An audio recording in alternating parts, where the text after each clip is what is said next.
Hammaga assalomu alaykum. Sizlar bilan Johir. Xo'p, bugun sizlar bilan Pythondagi navbatdagi darsimizni boshlaymiz.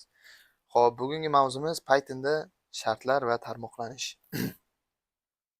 Xo'p, bugun sizlar bilan nimalarni o'rganib chiqamiz? Xo'p, bugun sizlar bilan taqqoslash operatorlari, if-else operatorlari, bir qatordagi if-else operatorlari va matnlarni solishtirishni o'rganamiz. Bir nechta shartlarni tekshirishda and va or operatorlari, bir nechta shartlarni ketma-ket bajarishni o'rganamiz. Boolean ma'lumot turlarini o'rganamiz, shartlarni ketma-ket tekshirishni o'rganamiz va video so'ngida ro'yxat tarkibini tekshirishni ham ko'rib chiqamiz. Xo'p, birinchi darsni boshlashdan oldin bir narsani aytib o'tmoqchiman. Agar siz dasturlashga qiziqadigan bo'lsangiz, dasturlash bo'yicha qaynoq ma'lumotlar olmoqchi bo'lsangiz, Telegram kanaliga podpiska qilishni esdan chiqmasin. Yerda o'sha dasturlash olamidagi eng so'nggi yangiliklar tashab boriladi. Yerda hamma dasturlash bo'yicha bilimlar yangilanadi. Amaliy, nazariy bilimlar, hozir o'tayotgan darslarimiz bo'yicha amaliyotga mashqlar tashlanadi.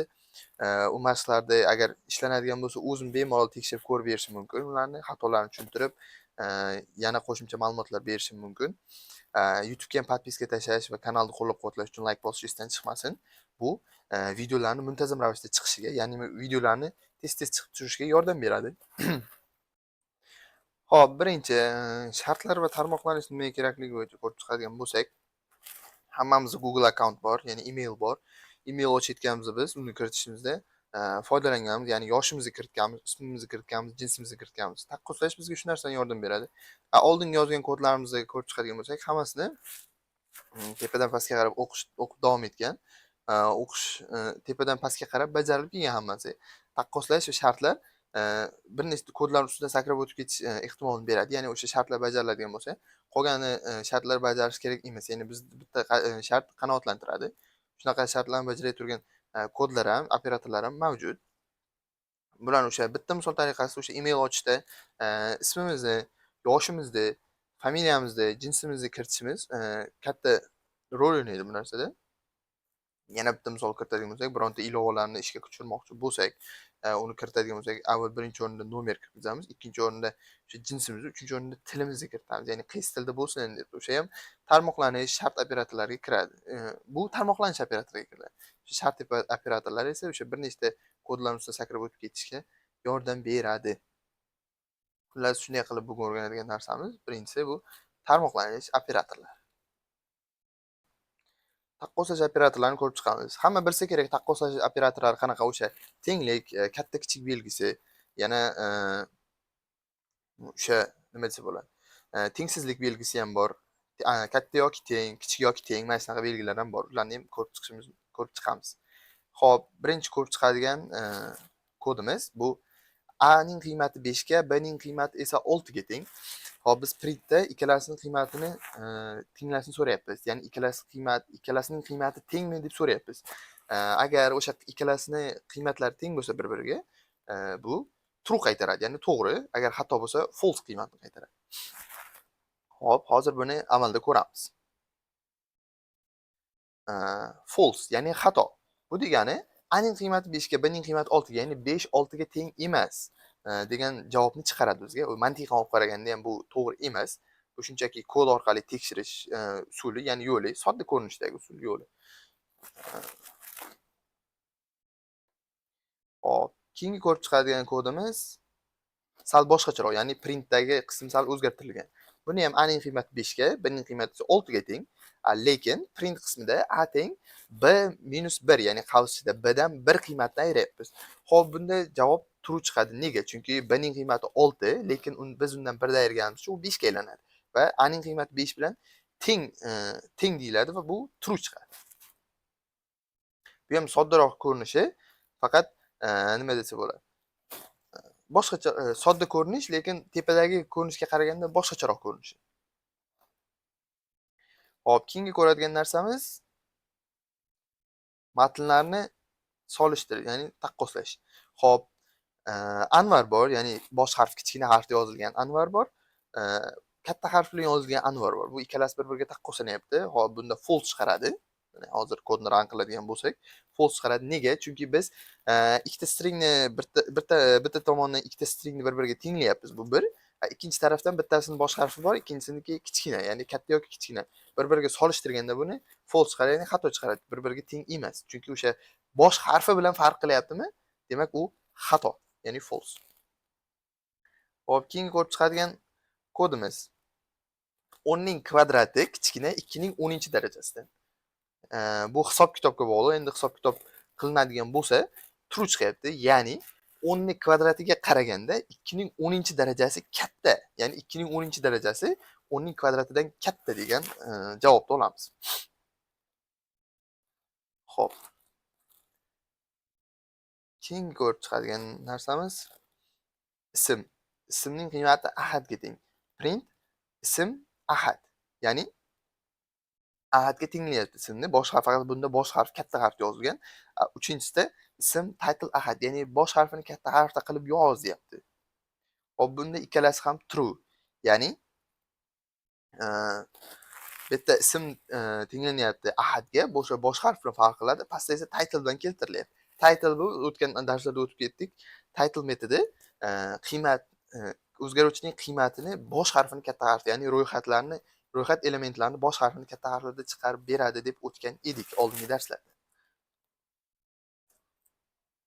Hop, keyingi ko'radigan narsamiz num1 va num2 degan bizda o'zgaruvchilar bor va o'sha o'zgaruvchilarga qiymat berilgan. Num1 o'zgaruvchining qiymati 1, 2, 3 ga. Num2 o'zgaruvchining qiymati esa 1, 2, 4 ga teng. Hop, biz print qilyapmizda num1 num2 deb chiqaryapmiz. Ya'ni tengligini tekshirish deb so'rayapmiz. Va bu true deb chiqaryapti. Ya'ni bu to'g'ri. True degan qiymat chiqaryapti. To'g'riligini isbotlash uchun. Xo'p, bu bo'yicha menda rasm bor edi. O'sha tengsizliklarni, o'sha Pythonda ishlatilinadigan tengsizliklarni rasmi. O'sha bu rasmni ekranga ham chiqarib qo'yaman bir chekkasiga. Keyin Telegram kanaliga ham tashlab qo'yaman. O'sha yerdan o'tib bemalol o'rganib ko'rib olsangiz bo'ladi. Bu rasm.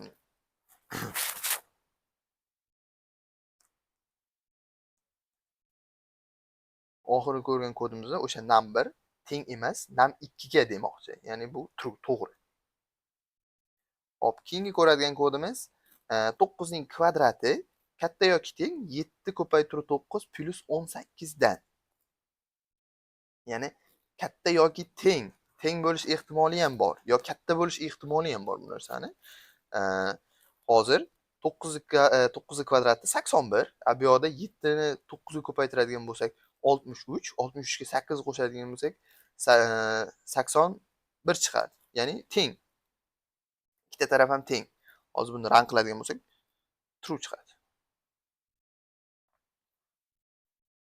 Hop, keyin ko'radigan narsamiz bizda x o'zgaruvchi olingan va o'zgaruvchiga 10 degan qiymat berilgan.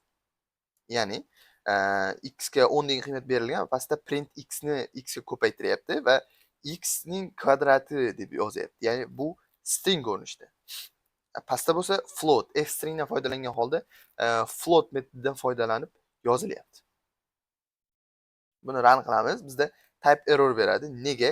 Chunki biz integer bilan stringni bir-biriga taqqoslayapmiz. Integer bilan string bir-biriga taqqoslab bo'lmaydi, chunki ikkalasi ham ikki xil. Ya'ni integer bu sonlar, string bo'lsa bu matnlar, matn ko'rinishidagi narsalar. Hop, biz buni qo'shtin, bu yerda matn yo'q-ku degan savol tug'iladi. Biz bironta qo'shtirnoq ichiga qiymat yozadigan bo'lsak, uni editor matn sifatida ko'radi va uni matn sifatida saqlaydi. Ya'ni o'zgaruvchining qiymati matn sifatida oladi. Buni xato deb ko'ryapti. Bu o'zi xato yozilgan. Sintaks xato. Pastdagi esa to'g'ri. True chiqaradi. Ya'ni x ni x ga ko'paytirib x ning kvadrati mana x ko'paytirib x bor. Tengsizlik tenglikning bu tarafida x ko'paytirib x bor. Bu tarafida float bilan float metodidan foydalangan holda f string funksiyasidan ishlatilib x ni kvadrati yozilgan. X ni mana kvadrati yozilgan. Bu ikkalasi bir-biriga teng, ya'ni true degan qiymat qaytaryapti bizga. Hop, keyingi o'rganadigan narsamiz if else operatorlari. If else operatorlari nima? If else operatorlari bu o'sha funksiya berilgan, o'sha funksiya foydalanuvchidan son so'raladi. If ingliz tilida olinganda agar deb tarjima qilinadi, else bo'lsa aks holda deb tarjima qilinadi. Xo'p, Biz buni hozir ko'rib chiqamiz. Son int input istalgan sonni kiriting. Ya'ni biz foydalanuvchidan son so'rayapmiz. If son katta bo'lsa 0 dan print musbat son, ya'ni musbat son deb chiqar deb aytyapmiz. Son kiriting deyapti. 5. 5 musbat son. Yana run qilamiz. Son kiritishni so'rayapti. -2. Bu hech qanaqa qiymat qaytaradi. Nega? Chunki biz faqat buni musbat son ekanligini tekshirishni so'ragandik ifda. Endi esa else dan ham foydalanib bitta misol ko'rib chiqamiz.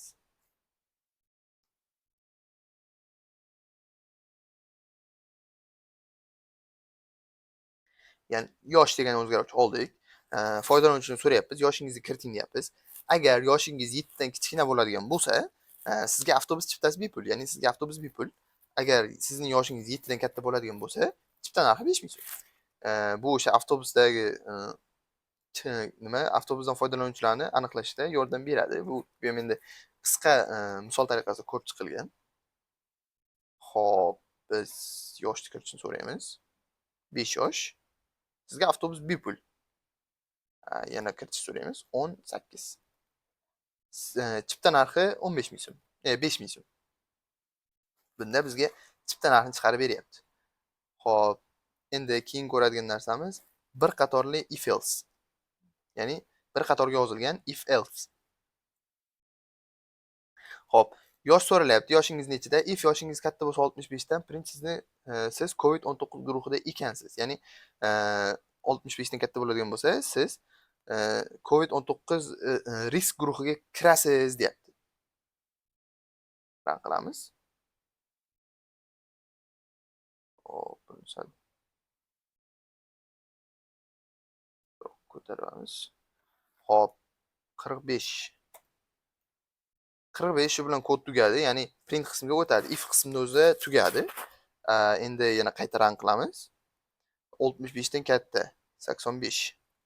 Siz COVID-19 risk guruhida ekansiz. Ya'ni bu oxirigacha keldi. Ya'ni printni ham bajardi oxirigacha.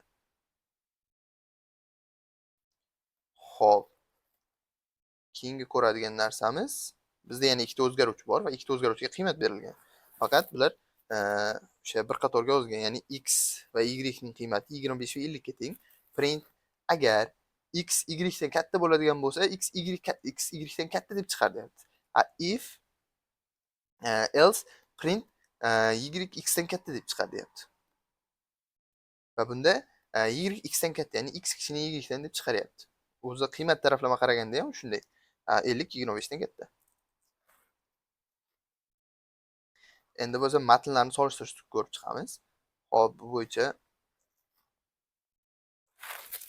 mana tepada ism degan o'zgaruvchiga qiymat berilgan Ali, pastda esa ism.lower metoddan foydalanib Ali chiqarilgan. Bu lower metodini ko'rib chiqadigan bo'lsak, o'sha oldin tanishib chiqqan edik biz sizlar bilan lower metod haqida. Lower metodining asosiy vazifasi bu kiritilgan o'zgaruvchining qiymatini hammasini kichik harfda yozib chiqish. Ya'ni barcha qiymatlarni, ro'yxat elementlarini, barcha qiymatlarni kichik harflarda yozib chiqish lower metodiga tegishli edi. Shunda biz lower metodidan foydalanamiz. Qachon lower metodidan foydalanamiz? Agar bitta misol tariqasida ko'rib chiqishimiz mumkin bu narsani. Hammamiz endi email account ochganmiz. Email account ochilganda hech kim hech qanaqa katta harflardan foydalanmaydi, faqatgina kichkina harflardan foydalanadi. Bir marta kiritilgan ism, masalan, bir xil email yo'q hech kimda, masalan, hammaning emaili har xil sonlar bilan, simvollar bilan yoki harflar bilan bemalol ajralib turadi bu narsani. Hop, biz mana shundan foydalansak bo'ladi. Ya'ni Ali degan 5 ta odam bo'lishi mumkin va bittasi Ali deb A ni katta harf yozishi mumkin, ikkinchisi Ali deb hamma harfini katta yozishi mumkin, bittasi Ali deb hamma harfini kichkina yozishi mumkin, bittasi faqat A ni kichkina qolganlarni katta yozib qo'yish mumkin. Xullas, har xil ko'rinishlarda yozib turib, o'sha Gmail ochish huquqini olmaslik uchun faqatgina ham yozilgan ismlarni, yozilgan foydalanuvchilar nomlarini hammasini kichkina harfga bir xil formatga keltiradi va o'sha bo'yicha ba'zidan ishlatilmagan nomlarni, ishlatilmagan emaillarni qidirib topib berishda foydalaniladi bundan. Qisqacha misol shunday. Hop, endi bir nechta shartlarni tekshirishni ko'rib chiqamiz. Hop, hozir endi biz elifdan foydalanamiz. If, elif, else. Hop, if o'sha agar, elif o'sha aks holda Else aks holda ikkala vaqti kelganda, ya'ni o'sha ishlatiladigan vaqti bor. Else'siz ham ishni bitirsak bo'ladi. Ya'ni elifni o'zi yetarli holda ishni bitirsak bo'ladi. Buni ham o'sha misol tariqasida ko'rib chiqamiz bizda. Hozir faqat boshlang'ich ko'rinishda ko'rib chiqamiz. Xo'p, yana biz foydalanuvchidan son so'rayapmiz, ya'ni son kiritishni so'rayapmiz. Son if son musbat son if son agar 0 dan katta bo'lib turgan bo'lsa, musbat son deb chiqadi deyapti. Elif son 0 dan kichkina bo'lib turgan bo'lsa, manfiy son deb chiqadi deyapti. Else bo'lsa 0 ga teng deb chiqadi deyapti. Hop, buni tekshiramiz hozir. Son kiriting. 5. Son musbat son. Son kiriting. -8. Son manfiy son. Hop. Son kiriting 0. Son 0 ga teng, ya'ni 0 0 ga teng deyapti.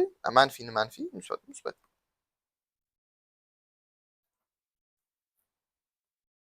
Hop. Keyingi ko'rib chiqadigan narsamiz o'sha tepada ko'rib chiqqan misolimizdan yana qayta foydalanamiz, yana qayta ko'rib chiqamiz. Hop, yoshingiz nechida? Ya'ni biz yana foydalanuvchining yoshini so'rayapmiz. Agar yoshi 4 dan kichkina bo'lib turgan bo'lsa, unga kirish bepul avtobusga. Faqat bu safar o'sha boya aytib o'tdim, elifdan foydalanyapmiz bu safar. Elif yosh kichkina bo'lib turgan bo'lsa yoki teng bo'lib turgan bo'lsa 12 ga chipta narxi 5000 so'm. Else aks holda, ya'ni boshqa hollarda sizga kirish narxi 10000 so'm deyapti. Hop, yoshingiz nechida? 3 ta. Sizga kirish bepul. Hop. Yoshingiz nechida? 8. Sizga kirish 5000 so'm. Yoshingiz nechida? 17. Sizga kirish 10000 so'm. Mana o'sha aytib o'tilgan shartlarning barchasini bajardi bu. Hop, keyingi ko'radigan narsamiz ketma-ketlikni xato kiritadigan bo'lsak, hozir yozilgan kod bo'yicha ketma-ketligini xato kiritadigan bo'lsak, nimalarga olib keladi? Nimalarga olib keladi? Yoshingiz nechida so'rayapti? Hop, 3. Sizga kirish 5000 so'm. Nimaga 5000 so'm? Chunki biz ifni ishlatganimizda 12 ga teng yoki 12 dan kichkina yoki teng qilib qo'ydik. Ya'ni birinchi biz 12 ga tenglashini so'rayapmiz, 4 ga emas. Shuning uchun ifni o'zi qanoatlantiryapti. Ya'ni ifni o'zida yetarlicha javob olyapti va ifni o'zi to'xtayapti. Elif bilan else o'tish shart emasligini ko'rsatyapti. Bu o'sha ketma-ketlikni xato kiritilishi, agar ketma-ketlik xato kiritilsa, mana shunaqa muammolar kelib chiqishi mumkin. Tepada ko'rib chiqdik. O'sha if ya'ni 4 dan boshlab buni qilganimizda, kiritganimizda o'sha sonni eng kichigidan boshlab taqqoslab keladi. Shunda xatolikka yo'l qo'yilmaydi. Ketma-ketlikni xatoligi shunaqa oqibatlarga olib keladi.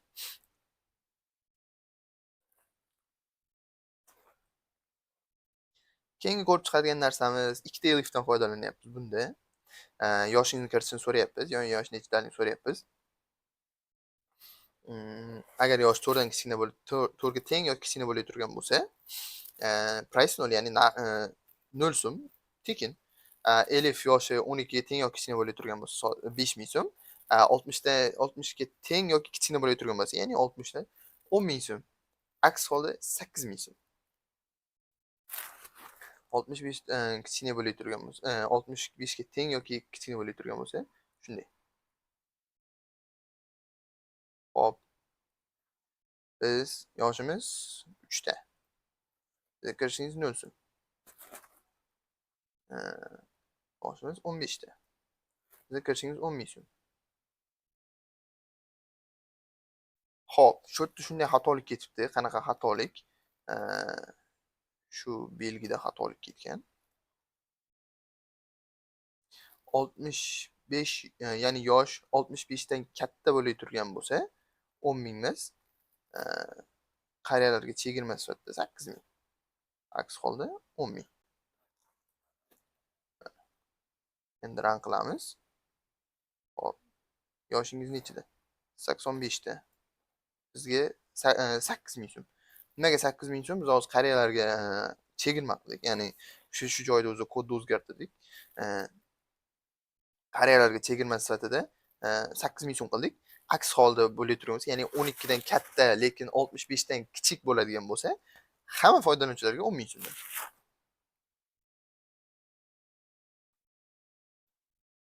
Xo'p, keyin ko'rib chiqadigan narsamiz. Biz yana foydalanuvchidan yosh kiritishni so'rayapmiz. Yoshingiz nechida deb. Agar o'sha yosh kichkina bo'lib yoshi 4 dan kichkina bo'lib turgan bo'lsa price 0. Yoshi 12 ga teng yoki kichkina bo'lib turgan bo'lsa 5 ming so'm. Yoshi 65 dan kichkina yoki teng bo'lib turgan bo'lsa 10 ming so'm. Yoshi 65 dan katta yoki teng bo'lib turgan bo'lsa 8 ming so'm. Biz bunda faqat elifdan foydalandik, else dan foydalanmadik. Elifni o'zi bilan ham boya aytib o'tdim, ishni bitirsa bo'ladi. Hozir shuni ko'rib chiqamiz. Endi boya misollar hammasini tepada ko'rsatdim qanaqa ishlatilishi kerakligini. Bunda shu prosta shu ko'rinishda ishlatiladi. Faqat else emas, elifdan foydalandik bo'ldi. 85. Sizga 8 ming so'm.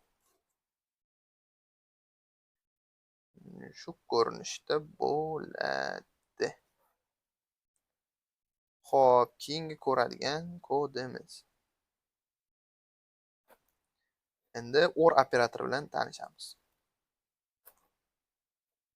Or bu yoki deb tarjima qilinadi. Ingliz tilida olgan bo'lib yoki deb tarjima qilinadi. Hozir bunga misol ko'rib chiqamiz. Kun, ya'ni input. Bugun nima kun? If kun.lower shanba, yana boya aytib o'tgan lower metodidan foydalanyapti. Foydalanuvchi har xil formatda ma'lumot kiritish mumkin. O'zingiz buni bilmaymiz. Xohlasa katta harfda hammasi, xohlasa kichkina harfda hammasi, xohlasa katta yoki kichkina har xil harflarda lower metodi kiritilgan qiymat, ro'yxat elementlarini barchasini kichkina harfda bir xil formatga kichkina harfga keltirish uchun yordam beradigan metod. Yana bir marta takrorlab o'taman. Metod. Xo'p, agar shanba bo'lib turgan bo'lsa yoki or yoki kun.lower yakshanba bo'lib turgan bo'lsa, ya'ni shanba yoki yakshanba bo'lib turgan bo'lsa, bugun dam olish kuni. Else aks holda, ya'ni haftaning boshqa kunlarida bugun ish kuni. Hop, buni o'shani tekshirib ko'rib chiqamiz. Bugun kun nima? Bugun kun mana katta harflar bilan yakshanba, mana format ko'rsatyapman. Har xil shriftlarda yozib chiqdim. Katta kichkina har xil shriftda yozib chiqdim. Shunday bosaman. Bugun dam olish kuni, bugun dam olish kuni taslayapti. Nega? Lower metodi o'z vazifasini bajardi. Hammasini kichkina harflarga keltirib oldi va matnni tenglayapti qiymatga. Bugun dam olish kuni. Endi yana run qilamiz. Bugun nima kun? Bugun mana dushanba. Yana har xil shriftda, har xilchasi yozildi. Yana lower metodidan foydalanadi va run qilamiz. Bugun ish kuni. Ya'ni o'sha lower metod yana o'z vazifasini bajardi va u qiymat shanba yoki yakshanbaga teng emasmi? Demak, bugun ish kuni. Xo'p. Endi end operatorini ko'rib chiqamiz. Xo'p, bu kodimizda o'sha bugun kun nima, ya'ni bugun kun nimaligini so'rayapmiz. Ya'ni havo harorati qandayligini so'rayapmiz. Lower metoddan foydalanib yana o'sha narsani tenglayapmiz. Bu faqat yakshanba misolida kiritilgan, ya'ni yakshanba misolida ko'rsatilgan. Boshqa kun misolida so'ralmaydi. Hozir biz kodni run qilamiz. Bugun kun nima? Yakshanba.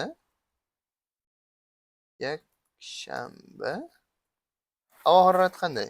36 havo harorati. Cho'milgani ketdik. Ya'ni cho'milishga borishimizni aytdik. Cho'milishga borsak bo'lishini aytdik.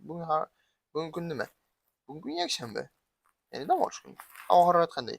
24. Uyda dam olamiz. Ya'ni kun havo harorati past. Shuning uchun uyda dam olamiz degan javob qaytardi. Endi bularni komment qilamiz. Keyin ko'rib chiqadigan narsamiz bir nechta shartlarni ketma-ket yozish.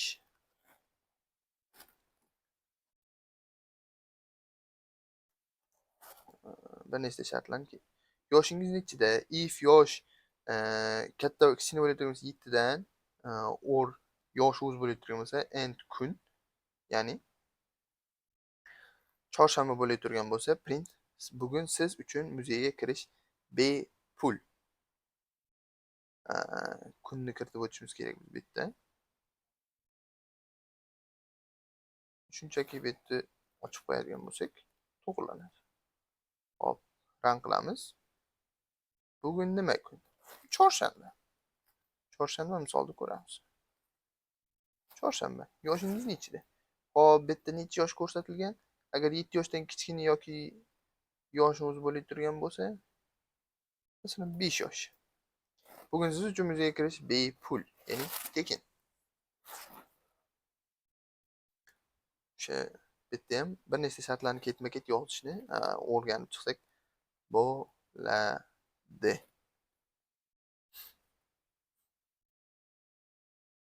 Boolean ma'lumot turlari bilan tanishib chiqamiz.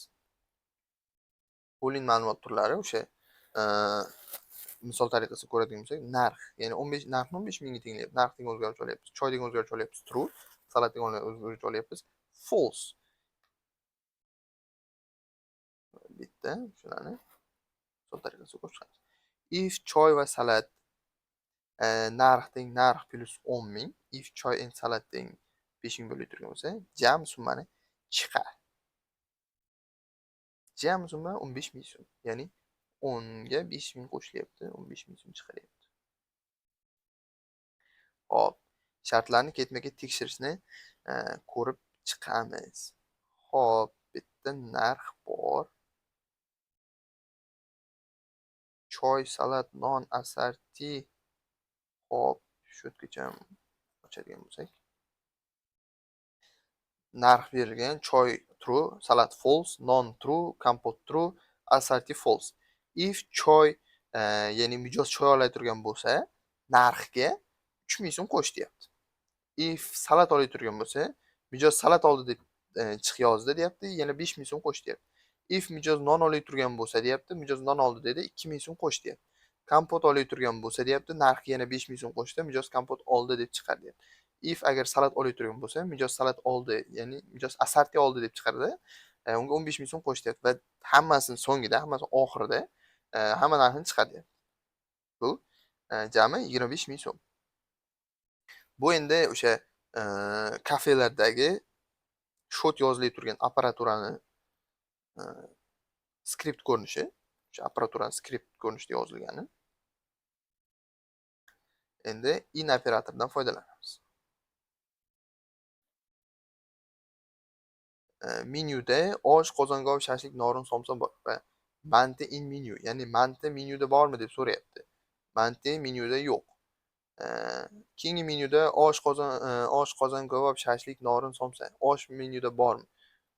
Osh esa menyuda bor.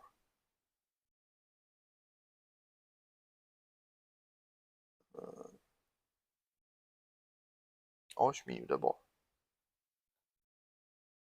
Hop, keyingi ko'radigan misolimiz not in operatorlari, not in operatorlari, not in operatori. Menyuda osh, qozongo'v, shashlik, norin bor, norin, somsa bor. Ovqat input, nima ovqat yeysiz? Ya'ni foydalanuvchidan ovqat so'ralyapti. If ovqat.lower teng in menu, agar ovqat lowerni lower ko'rinishda yoz, ya'ni ovqatni kiritilgan ro'yxat elementini lower metodidan foydalanib kichkina harflar bilan yoz.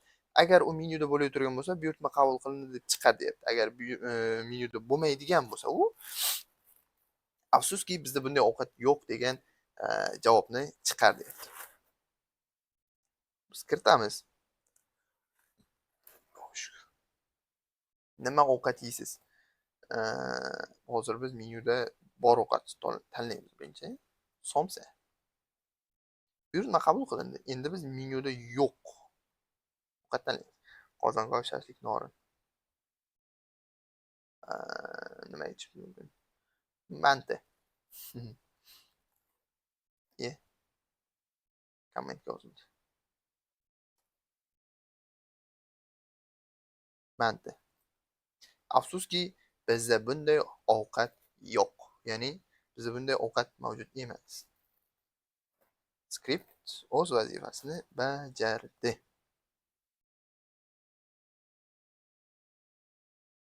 Hop, keyingi ko'radigan narsamiz menyuda o'sha ovqatlar bor. Ulardan so'ralyapti. Not in, ya'ni yo'qmi degan funksiyadan foydalanyapti. Endi bunda ham boyagi in menu, not in menu ikkalasida ham bir xil javob chiqadi. Agar o'sha nima menyuda bo'lib turgan bo'lsa, o'sha buyurtma qabul qilindi. Agar menyuda bo'lmay turgan bo'lsa, afsuski bunday ovqat mavjud emas degan ko'rinishda javob chiqaradi. Endi ikkita ro'yxatni solishtirishni ko'rib chiqamiz. Hop.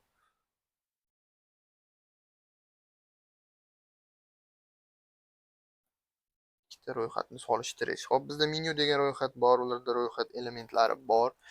Keyin buyurtma degan ro'yxat bor, ularda ham o'sha buyurtma qilingan taomlar bor. Endi biz ikkita matnni bir-biriga solishtiryapmiz. Taom in menyu, agar taom ichidagi elementlar menyuda bo'lib turgan bo'lsa, menyuda taom bor degan javobni chiqar. Bo'lmasa, kechirasiz, menyuda bunaqa taom yo'q deb javob chiqar deyapmiz biz. Hop, menyuda osh bor, menyuda somsa bor, kechirasiz, menyuda manti yo'q, menyuda shashlik bor. Ya'ni bu manti manti so'rayapti, lekin menyuda manti bo'lmagani uchun afsuski menyuda manti yo'q degan javobni chiqaryapti. Endi keyingi ko'radigan narsamiz ro'yxat bo'sh emasligini tekshirish. Buni qisqa ko'rinishda ham ko'rib chiqsak bo'ladi. Hop, list degan o'zgaruvchi bor. O'zgaruvchiga qiymat berilgan ro'yxat ko'rinishidagi unda 1, 2, 3 degan qiymatlar bor. Len listning uzunligini 0 dan kattaligini tekshiryapti. Bunda list 2 ni uzunligini 0 dan kattaligini tekshiryapti. Ya'ni list o'sha o'zgaruvchi bo'sh yoki bo'sh emasligini tekshiryapti. Bunda esa o'sha list 1 qiymatlari bor. If list 1 print list ro'yxatda elementlar bor. Ya'ni ro'yxatdagi elementlar bor yo'qligini tekshirish uchun shu koddan ham foydalansak bo'ladi. Endi buni o'sha boya aytib o'tdim. Kafelardagi buyurtma qabul qiladigan apparatura misolida ko'rib chiqsak bo'ladi. O'sha apparaturaga skript misolida ko'rib chiqsak ham bo'ladi. Xo'p, menyu bor, osh, qozongo'y, shashlik, norin, somsa bor. Hop, buyurtmalar, osh bor, somsa bor, manti bor, shashlik bor. If buyurtma for taom in buyurtma, agar o'sha buyurtmalar ichida narsa taomda so'ralgan narsa buyurtmalar ichida yoki menyu ichida bo'lib turgan bo'lsa, menyuda o'sha taom borligini chiqar. Else print kechirasiz, menyuda unaqa ovqat yo'q deyapti. Aks holda o'sha buyurtma kiritilmagan bo'lsa deyapti, soatingiz bo'sh degan javob chiqar deyapti. Ya'ni bo'sh qiymatni menga olib kelma degan ma'noda bo'sh zakazni menga olib kelma degan skript misolida ham yozilgan, skript ko'rinishida ham yozilgan. Ya'ni bo'sh qiymat yuborib bo'lmaydi. Savatingiz bo'sh degan javob chiqaradi. Menyuda osh bor, menyuda somsa bor, kechirasiz, menyuda manti yo'q, menyuda shashlik bor. Agar o'sha kiritilgan buyurtmalarni bo'sh qiladigan bo'lsak, savatchangiz bo'sh degan javobni bizga chiqaradi. Xo'p, bugun sizlar bilan o'rganadigan narsalarimiz shulardan iborat edi. O'sha bugun sizlar bilan shart va tarmoqlanish operatorlari bilan tanishib chiqdik, ularni amalda qo'lladik. Yana amaliyot bo'yicha mashqlar beriladi. Amaliyot bo'yicha barcha mashqlar Telegram kanalimga tashlab boriladi. O'sha yerda bemalol hammasini tahlilni qilib ko'rib chiqishingiz mumkin. O'sha yerga o'tib bemalol podpiska tashlab kuzatib borsangiz, o'sha dasturlash olamidagi eng qaynoq yangiliklar bilan tanishib chiqasiz. U yerda o'sha qiziqarli ma'lumotlar, aproslar o'tadi, har xil qo'llanmalar tuzamiz o'sha dasturlash bo'yicha, o'rganish bo'yicha. Yana qiziqarli ma'lumotlar berib boriladi. Xo'p, kanalni qo'llab-quvvatlash, unga podpiska bosish va layk bosish esdan chiqmasin. Telegram kanaliga ham obuna bo'lib qo'yinglar. Sizlar bilan Javohir bo'ldi. Keyingi darslarda ko'rishguncha xayr, sog' bo'ling, salomat bo'ling.